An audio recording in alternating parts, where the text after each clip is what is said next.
Let's head over to South Africa, where striking members of the National Union of Mineworkers still remain hopeful, despite acrimonious talks, that Eskom will revise its offer of a 7% wage increase. Now, thousands of employees have downed their tools at power stations right across the country in a strike which utilities management has described as illegal. NUM is demanding wage hikes of up to 13%. We have decided to rally behind the demands that the NUM members have given us to table to Eskom. Up until Eskom responds positively to our demands, this leadership has decided that there will be a total withdrawal of labor because our right to strike has been stolen by Eskom. And we think that in the tomorrow's meeting that we'll be having with Eskom, at least there will be some positive engagements.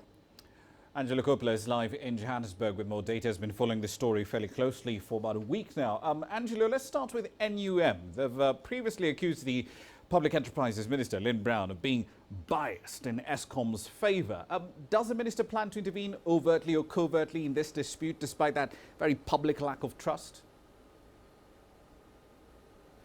Well, interestingly enough, I had a conversation with Piet Matoza, the NUM president, this afternoon, and he tells me that he and his team have had many discussions with the Portfolio Committee and the minister, and this wildcat strike that they've just called is a last resort. So whether Brown intervenes or not now is anyone's guess. Remember also that the NUM is fighting for that right to strike, something that they say has been stolen from them by Eskom, and it's a status. It's because of that essential status issue that's being bandied about at the moment. So the NUM is, of course, affiliated to COSATU, which supposedly has the ear of government because they're part of the tripartite alliance. So there's a bit of a trade-off between Minister Brown getting involved and this whole tripartite alliance thing. And of course, remember, we are just 2 years away from elections, so it's likely that there will be some form of government intervention. Roman? Indeed, the political side of the story is fascinating by itself. But let's focus on Eskom for the moment here.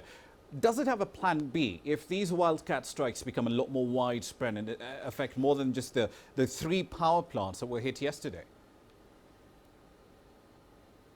Well, I'm speculating here, but I don't believe that they do have a plan B. The range of workers that could potentially go on strike, or in fact are going to be going on this wildcat strike from tomorrow, are across the spectrum. So there's some low skilled, there's some medium skilled, and there's some middle management people involved.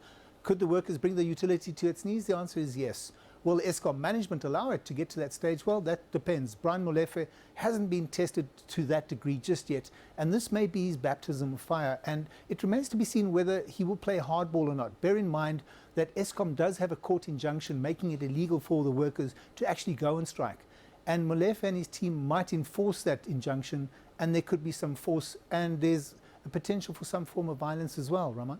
Indeed. One last question for you, Angelo. Wage talks have also broken down in the automotive sector, we understand. The last time there was a strike there was back in 2013. Companies in the sector were losing about $40 million of revenue a day.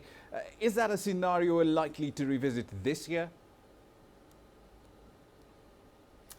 The likelihood is very strong. At the moment, they have been talking, as you know, since April. The dominant union there is NUMSA. They declared a dispute in July, and there have been several meetings with the Council for Conciliation and Mediation in the last 5 or 6 weeks, but there's no breakthrough.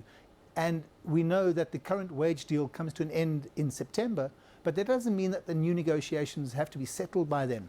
Late this afternoon, NUMSA showed its solidarity with the strikers in the petroleum sector, and they also called on their members, and I quote, to ready themselves for a really big battle ahead to settle this round of negotiations. So we're fully into strike season. Roman? Strike season indeed. Thank you for that, Angela, of course, and the team in South Africa will keep a very close eye on developments in that country.